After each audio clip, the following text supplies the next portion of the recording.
In a significant development that underscores the ongoing complexities of global trade dynamics, Amazon has announced plans to transparently display tariff costs directly alongside product prices on its platform. This move, which is expected to roll out soon, aims to clarify how President Donald Trump's tariffs are influencing consumer prices, allowing shoppers to see the additional costs imposed by these trade policies.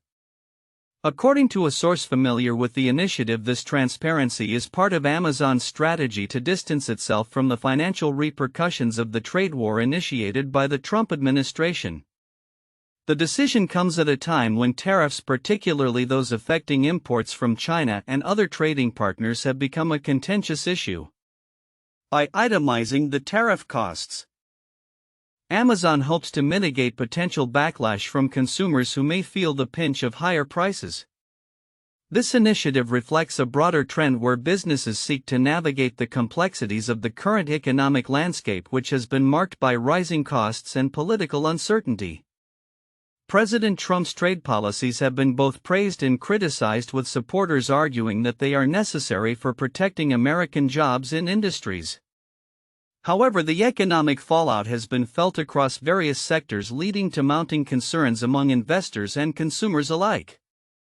A recent NPR/PBS News/Marist poll highlighted a decline in Trump's approval ratings, particularly as economic indicators suggest a rough patch ahead, with recession risks estimated at 60% and inflation rates remaining stubbornly high. During a recent rally in Michigan, Trump acknowledged the higher costs resulting from his tariffs, stating that his supporters did sign up for these increases, framing them as part of a necessary transition. This acknowledgement, however, does little to alleviate the concerns of consumers who are grappling with the tangible impacts of these policies on their wallets. As companies like Amazon take steps to clarify pricing structures, they are also engaging in a delicate balancing act.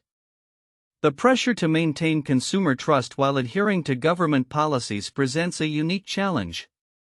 The implications of Amazon's move could extend beyond mere pricing transparency. It may compel other retailers to adopt similar practices, potentially reshaping consumer expectations across the e-commerce landscape. Looking ahead, the broader economic environment remains fraught with uncertainty. With the Trump administration's aggressive tariff strategy continuing to provoke mixed reactions, businesses and consumers alike will be closely watching how these policies evolve and what further adjustments may be required. The upcoming months will likely reveal whether the administration can stabilize the economy amid these challenges, or whether the mounting pressures will necessitate a re-evaluation of its trade approach. As consumers become increasingly aware of the costs associated with such policies, the discourse surrounding trade and its effects on everyday life is set to become even more pronounced. In a landscape ripe for political maneuvering and media scrutiny, former President Donald Trump has once again found himself at the center of controversy. As he celebrated the first 100 days of his second term at a rally in Michigan, Trump made several claims that have sparked significant debate regarding their validity. This moment not only serves as a reminder of the contentious relationship between facts and political rhetoric, but also highlights the continuing influence of misinformation in American political discourse. During his rally, Trump reiterated his hardline stance on immigration and touted the successes of his administration's policies. However, fact-checkers quickly disputed several of his assertions, emphasizing a pattern that has characterized much of his political career. For instance, Trump claimed that his administration had significantly reduced illegal immigration, a statement that was met with skepticism given the complexities surrounding immigration data. According to the Pew Research Center, while there was a decrease in apprehensions in some areas, the overall picture is muddled by various factors, including changing enforcement priorities and the COVID-19 pandemic's impact on migration patterns. Moreover, Trump's comments about his administration's economic achievements were met with critical analysis. He asserted that the economy was thriving under his leadership, yet experts pointed out that the economic recovery has been uneven, with many Americans still grappling with inflation and rising costs. While Trump may claim success, the reality for many Americans is starkly different, stated a political analyst familiar with economic trends. This discrepancy between perception and reality underscores the challenges of communicating policy achievements in an era where sound bites often overshadow substantive discussions. The implications of Trump's rhetoric extend beyond mere political theater. By perpetuating narratives that are not supported by data, Trump risks further polarizing an already divided electorate. The normalization of misleading claims has contributed to a broader environment where misinformation flourishes, making it increasingly challenging for voters to discern fact from fiction. This trend is particularly concerning in the context of upcoming elections where the stakes are high and the potential for misinformation to influence voter behavior remains significant. In addition to his rally rhetoric, Trump's social media platform Truth Social has faced its own scrutiny. Launched as an alternative to mainstream social networks, Truth Social has been criticized for fostering an environment that allows misinformation and extremist content to thrive unchecked. With approximately 6.3 million active users, the platform has become a digital echo chamber that reinforces specific ideologies while dismissing dissenting viewpoints. Truth Social's claim to be a bastion of free speech is undermined by its inconsistent moderation policies, remarked a social media expert. The platform's financial struggles further complicate its viability, with reports indicating a substantial net loss and a declining valuation, raising questions about its sustainability in the competitive social media landscape.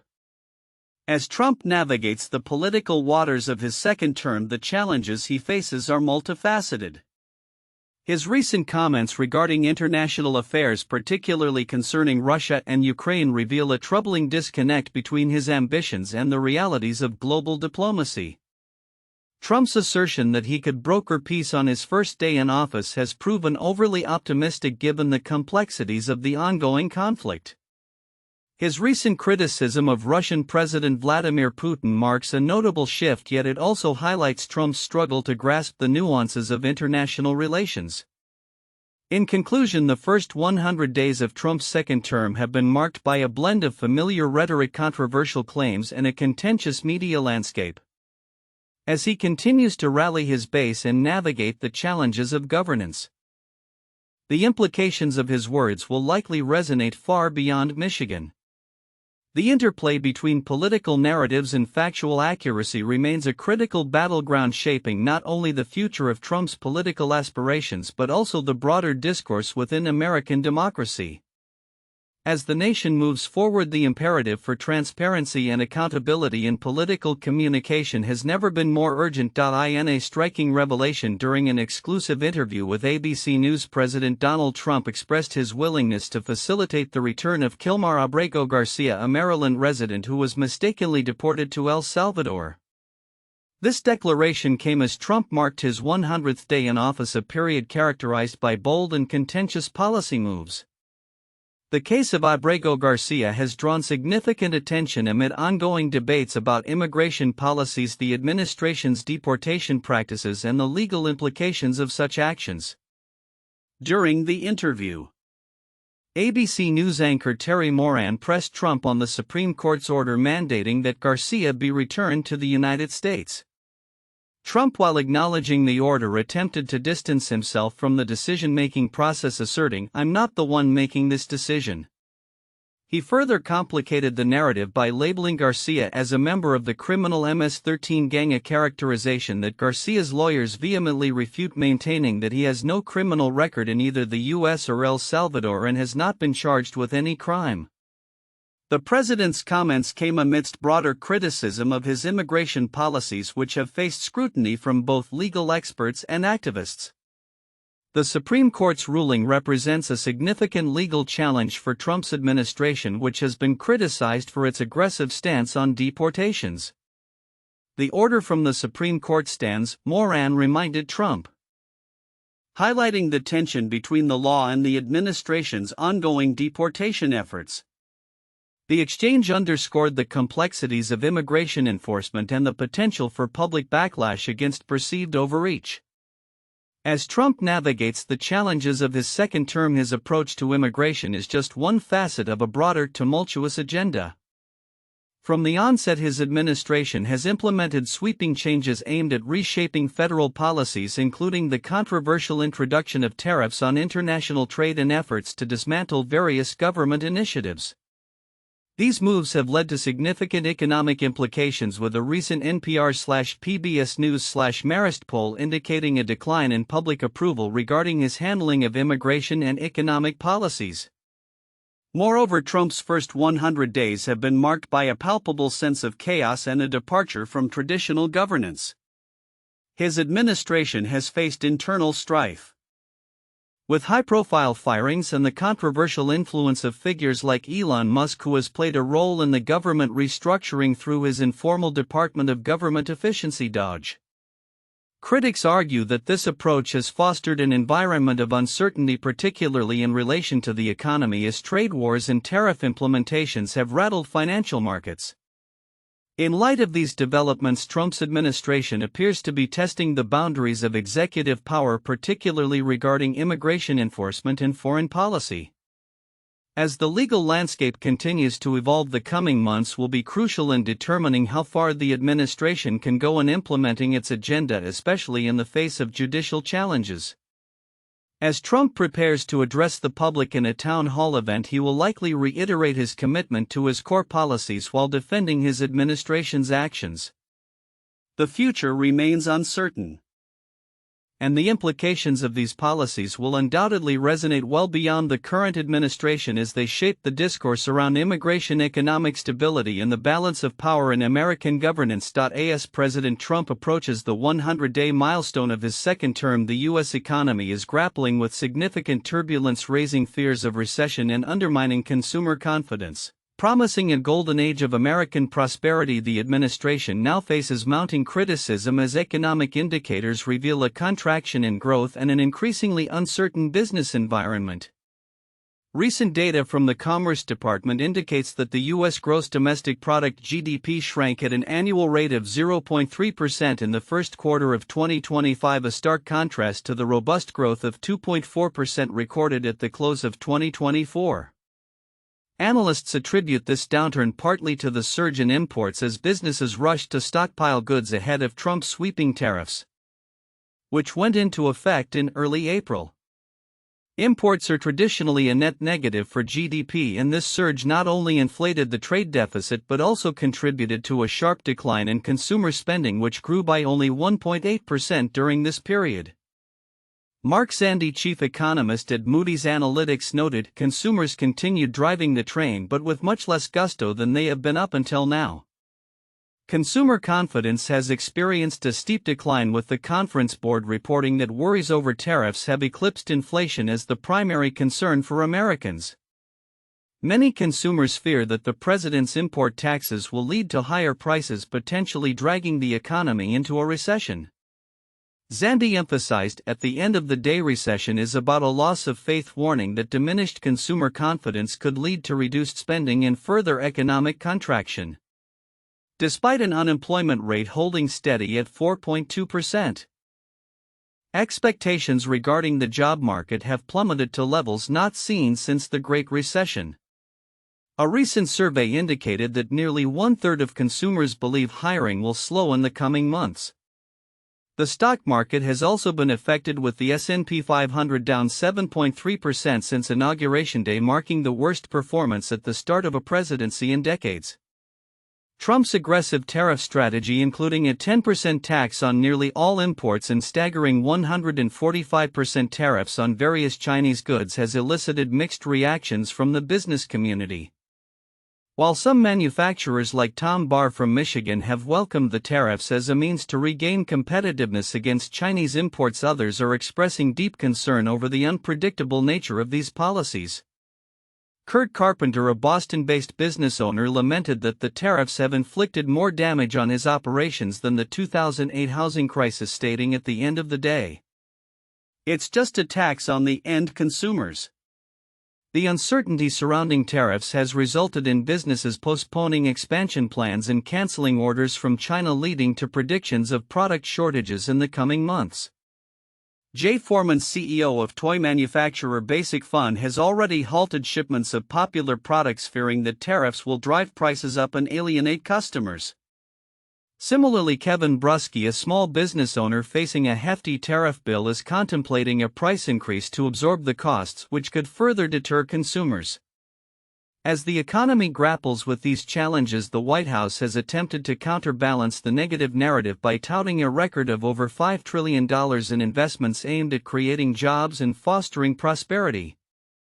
However, with consumer confidence plummeting to its lowest since the pandemic and economic indicators trending downward, many wonder if these claims can withstand scrutiny. Looking ahead, economists warn that the pervasive uncertainty surrounding trade policies could exacerbate the economic downturn.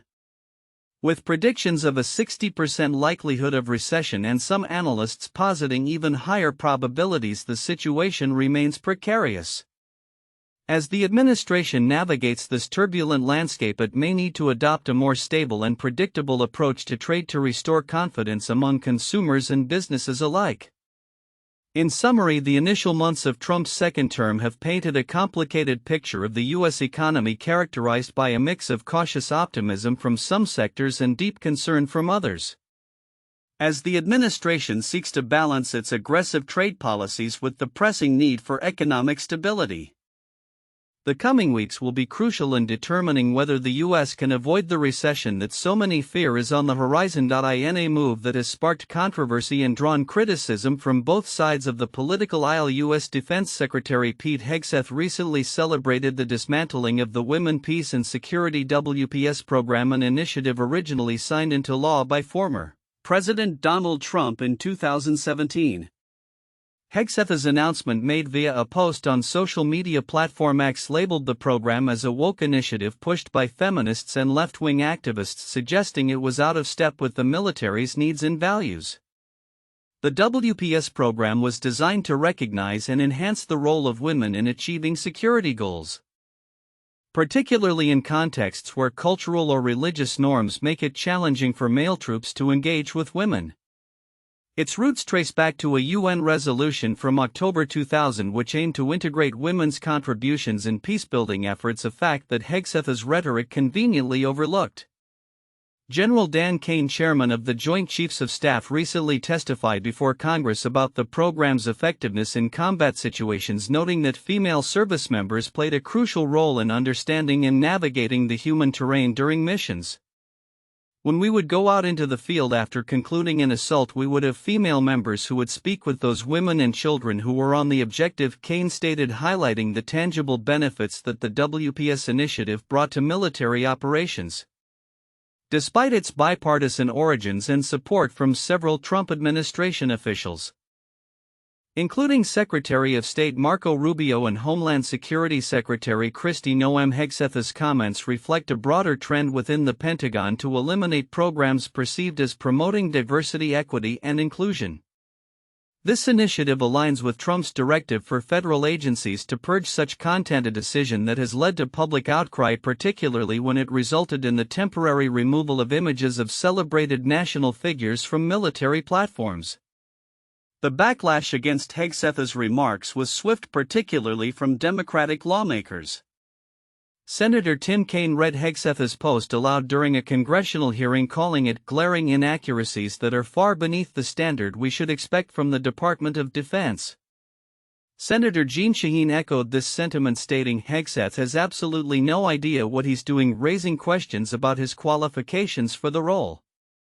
Further complicating the matter, Hegseth's assertion that the WPS program was merely a Biden initiative was met with skepticism, given that it was originally heralded as a significant achievement of the Trump administration aimed at bolstering women's roles in security and governance. In 2019, Ivanka Trump herself celebrated the WPS program's new partnerships aimed at training female police cadets in Colombia, illustrating the program's importance even within the former administration. As Hegseth continues to champion the dismantling of the WPS initiative, the implications of this decision extend beyond mere policy change. Critics warn that such moves could undermine the progress made in integrating women into security roles, potentially jeopardizing operational effectiveness on the ground where understanding local dynamics is essential. The discourse surrounding Hegseth's comments and the future of the WPS program suggests a shifting tide in U.S. military policy. One that may prioritize ideological purity over practical effectiveness. As the Pentagon navigates these contentious waters, the potential for further backlash and debate remains high, indicating that the conversation surrounding women in security roles is far from over. Future developments will likely shed light on how this policy shift will impact not only military effectiveness but also the broader narrative of gender equity in national security. In a pivotal moment for international diplomacy, the early months of President Donald Trump's administration have raised significant concerns regarding the United States' approach to the ongoing conflict in Ukraine. As the war continues to escalate, with Russian casualties soaring to approximately 1,500 daily and Ukraine grappling with territorial losses and recruitment challenges, the administration's foreign policy choices have drawn scrutiny. Many observers initially hoped that Trump's unorthodox style might yield a breakthrough in negotiations, leveraging America's considerable economic, military, and diplomatic resources to facilitate a resolution. However, as the first 100 days of his presidency draw to a close, it appears that opportunities for de-escalation have been squandered, raising the specter of prolonged conflict that could undermine both Ukrainian sovereignty and European security. Trump's administration has notably failed to capitalize on the potential for alliance leverage, a cornerstone of Ukraine's strategy amid the conflict. Historically, the U.S. has stood as a bulwark of support for democratic nations, particularly those in Europe facing aggression. Yet in recent months, the administration's approach has alienated key allies, leading to a fracturing of the coalition that once presented a united front against Russian expansionism. The U.S. has frequently found itself at odds with European partners, undermining joint efforts to negotiate a favorable outcome for Ukraine. The term de-risking, originally meant to describe strategies aimed at reducing dependence on China, has now taken on a new meaning as allied nations seek to insulate themselves from what they perceive as erratic U.S. policy.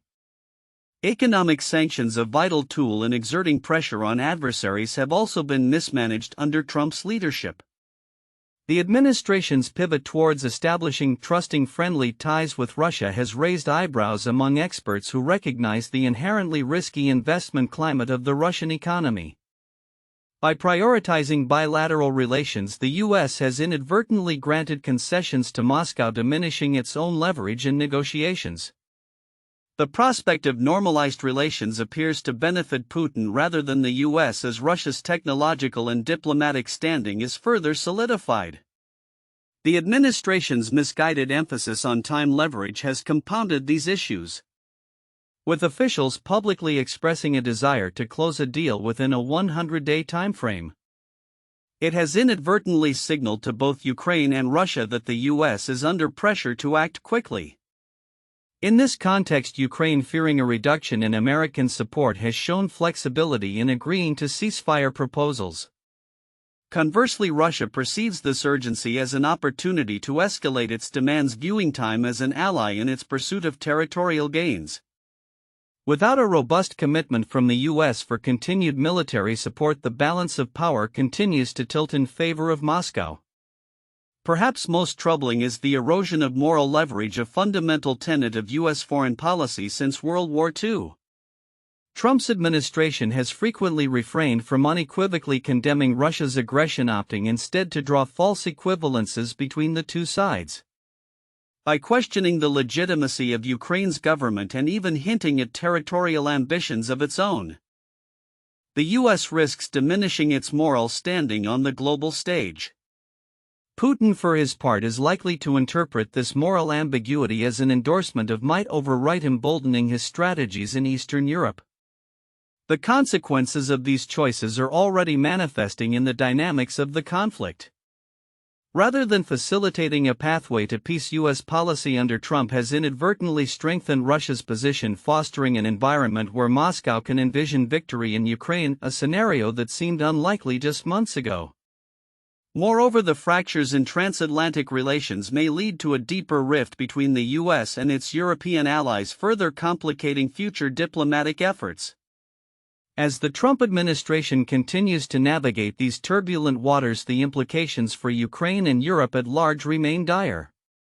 The current trajectory suggests that the United States may need to recalibrate its approach. Recognizing the necessity of a unified coalition against Russian aggression and the importance of upholding democratic values. While history will ultimately judge the efficacy of Trump's policy decisions, the immediate future appears to demand a reassessment of strategies aimed at containing rather than accommodating the disruptive ambitions of the Kremlin.